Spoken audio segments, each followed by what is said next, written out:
അങ്ങനെ നമ്മൾ പ്രതീക്ഷിച്ച പോലെ തന്നെ ഇപ്രാവശ്യം ബിഗ് ബോസിൽ നിന്ന് ഔട്ടായിരിക്കുന്ന ഗബ്രിയാണ്.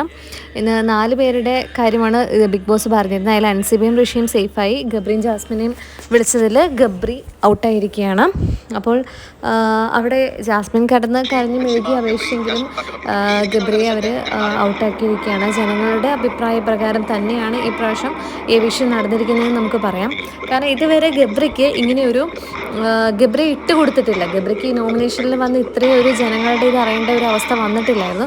പക്ഷേ ഇന്ന് അത് ചിലപ്പോൾ ഗബ്രിയുടെ ഒരു എടുത്തുചാട്ടമായിരിക്കാം. ബിഗ് ബോസ് വീട്ടിൽ നിന്ന് ഔട്ടായതിനു ശേഷം ലാലേട്ടൻ്റെ അടുത്ത് വന്ന് നിൽക്കുമ്പോൾ ലാലേട്ടൻ ചോദിക്കുന്നുണ്ട്, എടുത്ത തീരുമാനം തെറ്റായി പോയിരുന്നോ എന്ന് തോന്നുന്നുണ്ട്. അതായത് പവർ ടീമിലായിരുന്നു ഗബ്രി, പക്ഷെ പവർ ടീമിൽ നിന്ന് മാറിപ്പോയതിനു ശേഷം മാറിക്കഴിഞ്ഞപ്പോൾ ആൾക്ക് ഈ നോമിനേഷനിലേക്ക് വരാൻ ഇടയായതും ജനങ്ങളെ സപ്പോർട്ട് ചെയ്യാതെ ഇപ്പോൾ ഔട്ടാവാൻ വന്നത്. അപ്പം ആൾക്ക് വേണമെങ്കിൽ സേഫായി നിൽക്കാറുണ്ട്. ആക്ച്വലി സേഫ് ആയിട്ടുള്ള ഒരു സ്ഥലത്തായിരുന്നു.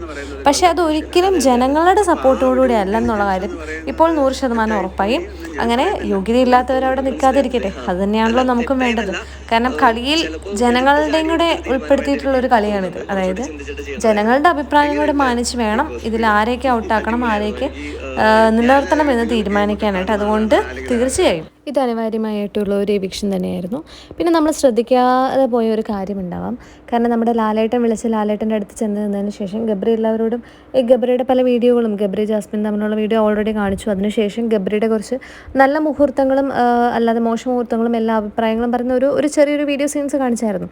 അതിനുശേഷം ഗബ്രി തൻ്റെ ഇത് പറയുന്ന സമയത്ത് ഗബ്രി ഇങ്ങനെ വീട്ടിലുള്ള എല്ലാവരെയും ഞാൻ എൻ്റെ ദേഷ്യവും വൈരാഗ്യം എല്ലാം മീൻസ് അവിടെ ഉണ്ടായതെല്ലാം അവിടെ വീട്ടിൽ ഉപേക്ഷിച്ചിട്ടാണ് പോകുന്നതെന്ന് പറയുന്നുണ്ട്.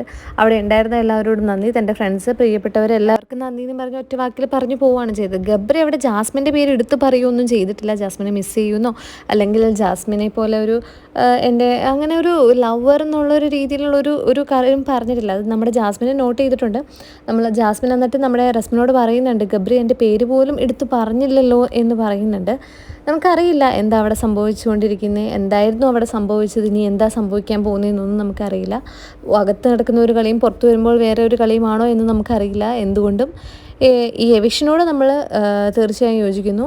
ആൻഡ് ബാക്കിയുള്ളത് നമുക്ക് കണ്ടറിയാം, എന്താ സംഭവിക്കാൻ പോകുന്നത്, എന്താ സംഭവിച്ചു കൊണ്ടിരുന്നത് എല്ലാം നമുക്ക് വ്യക്തമാവുമല്ലോ. കാലമെല്ലാം തെളിയിക്കും. നമുക്ക് കാണാം.